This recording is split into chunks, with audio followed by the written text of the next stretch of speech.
public is either going to nail you now, or they will nail you later. If you continue to persist in asking for special treatment, you're never going to get well. I don't know what will happen to you, but I don't think it will be good. There is only one way back for you, and that is you have to take it. You have to take the whole shooting match. Colin, the DA, does not want to give you a plea bargain agreement.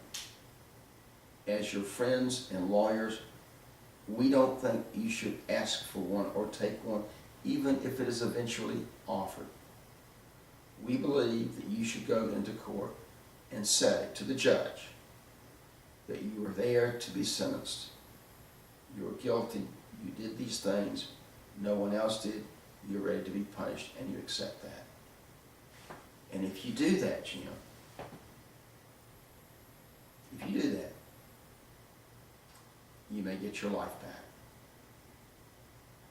which is what you want.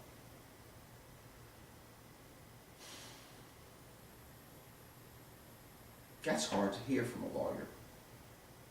I don't care whether you've got, you're guilty or not. I don't care whether you have no choice as to what you may do or not. That's really hard to hear. There are some lawyers who have heard me express these views or this story, who have said that was risky, that was crazy. It may have been. I don't know. There was no guarantee of how it would turn out. There was no guarantee of success, whatever that might mean. So I asked Wade, what do you think will happen with me if I do this? He did not offer me probation.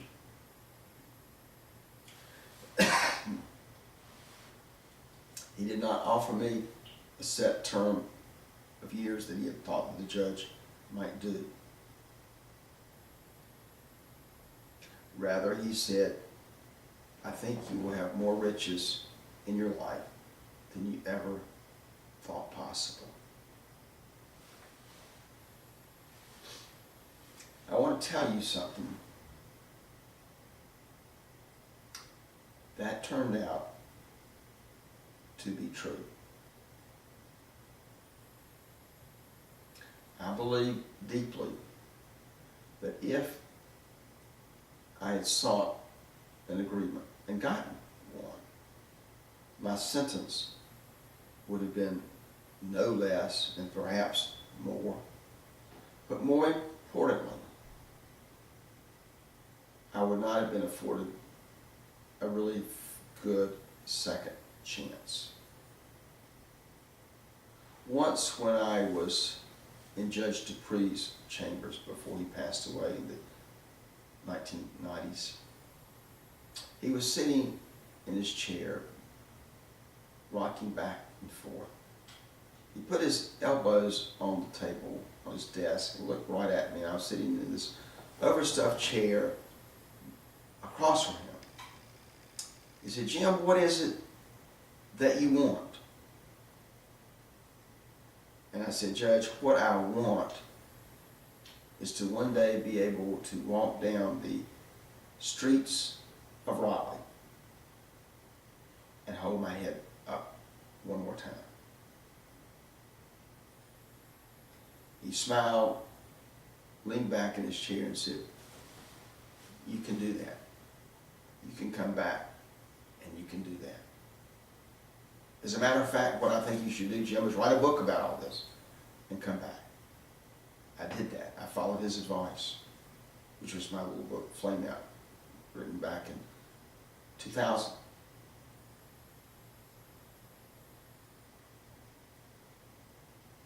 I don't know that any lawyer has ever said to a client, I want you to go home and read the Sermon on the Mount. So I asked Wade where it was, and he said, well, it's in the Bible. And I said, well, Wade, I know it's in the Bible. And he said, well, where? I said, where? He said, it's in the book of Matthew. It's actually, I think it's the 5th chapter of Matthew in the Bible, in the New Testament. And so I read it. It's very long. It's very difficult to do. It's how to live, quite candidly, a perfect life, really. Buried in that scripture, about halfway through, the last sentence in one verse reads something like this, and of course, please understand, I'm paraphrasing it. If someone wants you to walk with them 1 mile, you should walk with them 2 miles. Now, I have to tell you, that sounds really nice and pretty and warm and fuzzy. I want to tell you how difficult that is. But I will also tell you, I think it's true and that it works. There's another sentence in the Sermon on the Mount, equally as good, I think, and again I'm paraphrasing this. And it reads, let your yeses be yeses, and your noes be noes. Let your yeses be yeses, and your noes be noes. If I had just simply followed that principle, I wouldn't be teaching silly like this today. I would be practicing law, and would have done so for the last 22 years. So I want to say to you, follow that advice. Write it down. Read it. Practice it. This is not Pollyanna goody-goody that I'm saying. This is practical, everyday advice that will make you better at what you do. All of these steps that I have mentioned so far are designed to make you better at what you do than you now are. You may not have to do all of them. You may already be doing some of them well. Great. But if you're not, or there's some that you're not, pick up on them. And if you don't like my steps, write your own and try it. It's a good practice. One of the steps that I did not touch on in the first hour, but I want to mention here briefly, is the thought or trait of kindness, of treating people well. What is the most effective way in the courtroom? Would you rather hire a lawyer who is a jerk, no matter how smart, or someone who is kind and gracious? What do you think is the most effective way to cross-examine a witness on the stand and get more out of that witness? What do you think is the most effective way to get the truth from your client when they're meeting in your office? I think it's to be empathetic, to let them know you're on your side, and to treat them with kindness. If I'm on the witness stand and you're cross-examining me, I promise you I will tell you more if you're nice to me than if you're a jerk. Kindness. People do not anticipate or expect lawyers to be kind. They don't. Maybe paralegals either, I don't know. But I know that about lawyers. It will trip everybody up. It will surprise people. They won't know what to do. It will flummox them. You know, next time you go to the courthouse, be nice and kind to the judge, which of course you will try to do. But be nice and kind to the bailiffs, to the deputy clerks who are in the courtroom, to the district attorney or the lawyer on the other side, to witnesses. Most courtrooms are not large rooms. They are relatively small rooms. Jurors, where they're waiting to be seated as a possible juror, or they're in the jury box already seated, they watch and view how you interact with other people. They are more apt to believe and trust and like you and vote your way, not only when the evidence is your way, which of course it's got to be, but on the idea of whether or not you have some kindness. 2 or 3 years ago, I was doing a program one winter, I think it was winter in Raleigh, and a friend of mine, Rufus Edmiston, former Attorney General, Secretary of State, once ran for governor, was there, and he stood up and he said, "Now Jim won't tell you what I'm going to tell you, but I want to tell all you young people here, what you should do is you should be nice to people. You ought to be kind to people, because if you don't, if you mess up, if you screw up, if you do something wrong, you're not going to have people come help you if you're not that way. You need to be nice for the self-supporting concept that it may come back to help you in the future." And he told the story when he was Attorney General and Secretary of State, when Eliot Spitzer, the former New York governor and Attorney General, got into difficulty in New York and had to resign some years ago.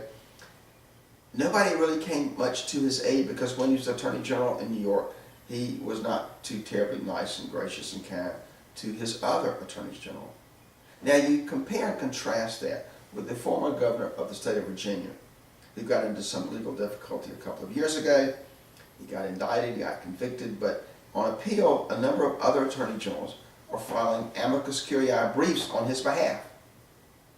Now that's something they don't have. An amicus curiae brief is not something you have to do, it's something you volunteer to do. They want to support him. Maybe they've got a good legal position, I don't know. But I do know that he had a reputation for being gracious and kind, and that has got to have helped him in that. So think about that. The issue of kindness. You are also at your best when you will show a degree of humility and vulnerability. You are at your best when you show just a little bit of a degree of humility and vulnerability. I really will be honest with you and tell you that I learned this working at 42nd Street in the Oyster Bar, when I wore a waiter's uniform with a red wine-colored bow tie. It was a snap-on bow tie, white shirt, suspenders, black pants with a stripe down the side, black shoes, and an apron. I did that every day for some time. Saw everybody I used to see when I wore a suit. Saw people who used to come to my law office. Saw federal and state judges before whom I used to appear. They did not hold my uniform as a waiter against me. What I want to say to you is this. This is the truth. In a funny sort of way, very unique, sometimes hard to understand. People are kind, for the most part. And most people will fall in love with you, so to speak, if you are doing the best you can. And you're doing it honorably, you're trying hard, you own your mistakes, you admit when you've not done perfect things, and you have a degree of humility and vulnerability about you. Oh my goodness. You are at your best when you show that you're somewhat open to everybody else. It's difficult. It's hard. It's not the way we generally think of lawyers, paralegals, and professionals.